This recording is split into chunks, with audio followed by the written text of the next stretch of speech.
The Random Jottings of Donald J. from Nelson in Pendle. Young woman, location Chorley, St. Mary's Presbytery, type haunting manifestation.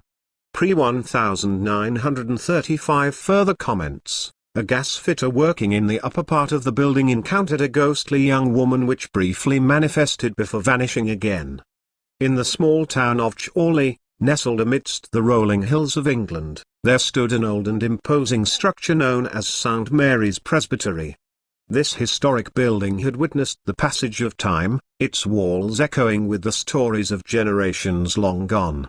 Among these tales, one story sent shivers down the spines of locals, a story that spoke of a haunting manifestation dating back to a time before 1935. It was a chilly autumn afternoon when this peculiar incident occurred.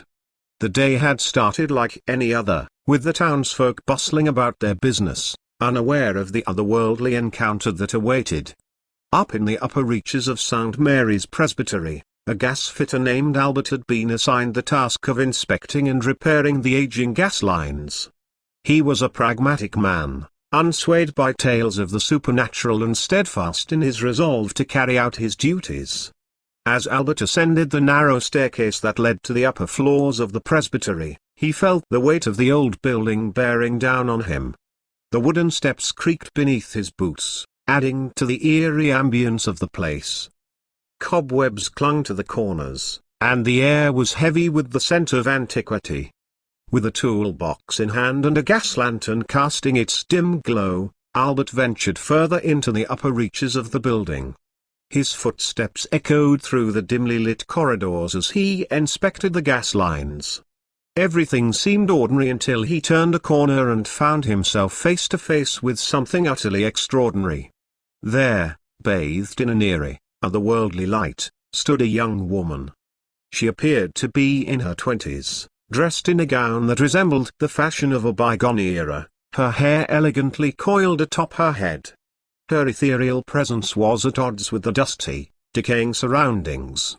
Startled, Albert dropped his toolbox, sending tools clattering across the floor. He couldn't believe his eyes. He had heard the stories of a haunting at St. Mary's Presbytery, but he had never expected to encounter the ghostly apparition himself.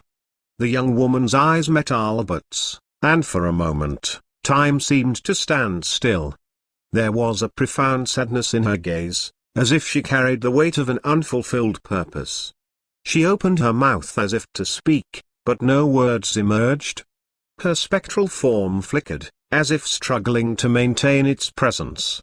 In that tense moment, Albert felt a mixture of fear and curiosity. He was torn between fleeing in terror and attempting to communicate with this mysterious apparition.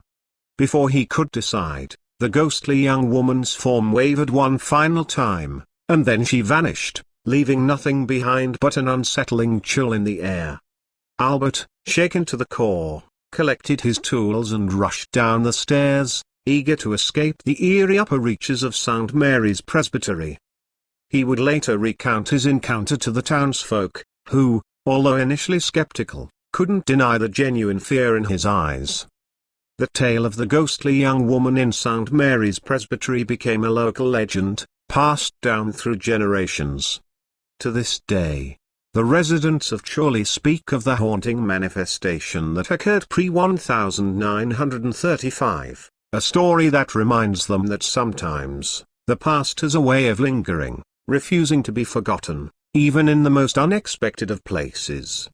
By Donald J.